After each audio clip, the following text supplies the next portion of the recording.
Hello friends, I found a great software for drawing on PDF which allows you to highlight, write, draw lines, and you can draw so many shapes on the PDF, and you also can play with different colors too. And basically if you are explaining the PDF document to someone, then this is the best software for your PC. So without any further ado, let's download the software and see. Click the link in the description which will take you to this page.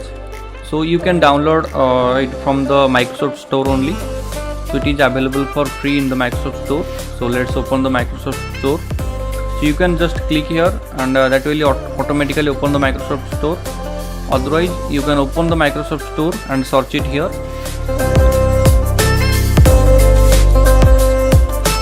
So there it is, Drawboard PDF.